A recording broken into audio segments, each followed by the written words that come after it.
प्रिय विद्यार्थियों, आज का हमारा टॉपिक यह है कि कविता क्या है या काव्य किसे कहते हैं या काव्य लक्षण क्या है। इस विषय पर संस्कृत के अनेकों आचार्यों ने अपनी अलग अलग मान्यताएं प्रस्तुत की हैं, जिनमें से आचार्य भामा, जो कि एक अलंकारवादी आचार्य हैं, इन्होंने काव्य लक्षण इस प्रकार दिया है। शब्दार्थो सहितो काव्यम, अर्थात शब्द और अर्थ का जो साहित्य है उसे काव्य कहते हैं, यानी कि शब्द और अर्थ के सार्थक मेल को काव्य कहते हैं।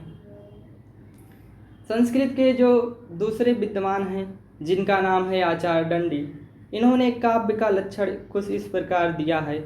शरीरम तावदिष्टार्थ व्यवच्छिन्ना पदावली, अर्थात अभिप्रेत अर्थ से युक्त पदावली काव्य का शरीर है।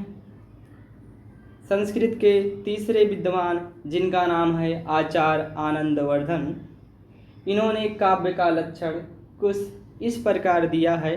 वाच्यवाचक सम्मिश्रः शब्दात्मा काव्यम, अर्थात अर्थ की भाषाबद्ध अभिव्यक्ति काव्य हैं, जिसमें वाच्य और वाचक अर्थात अर्थ और उसके वाचक शब्द सम्मिलित होते हैं।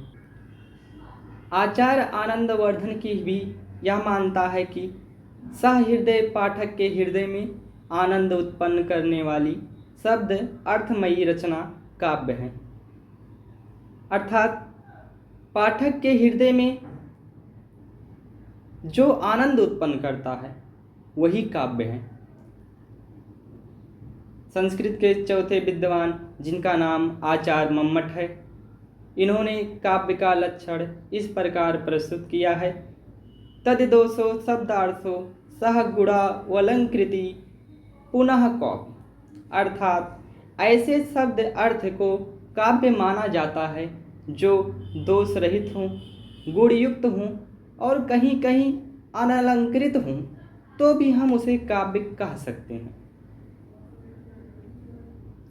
संस्कृत के अगले जो प्रसिद्ध विद्वान हैं, जिनका नाम है आचार्य विश्वनाथ, इन्होंने काव्य का लक्षण इस प्रकार दिया है।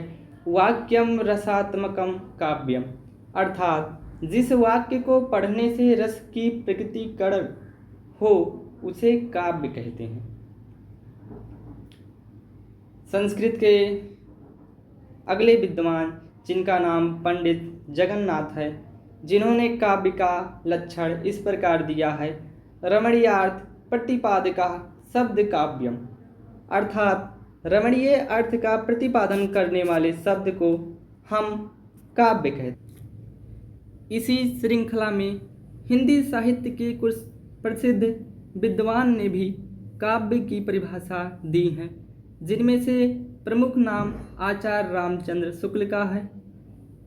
इन्होंने काव्य लक्षण की परिभाषा इस प्रकार दी है कि जिस प्रकार आत्मा की मुक्तावस्था ज्ञान दशा कहलाती है, उसी प्रकार हृदय की यह मुक्तावस्था रस दशा कहलाती है।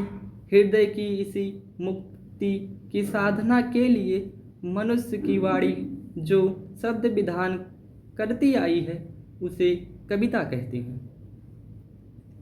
हिंदी साहित्य के दूसरे विद्वान महाकवि जयशंकर प्रसाद के अनुसार काव्य आत्मा की संकल्पनात्मक अनुभूति है, जिसका संबंध विश्लेषण विकल्प या विज्ञान से नहीं है। वह एक श्रेयमयी प्रिय रचनात्मक ज्ञान धारा है।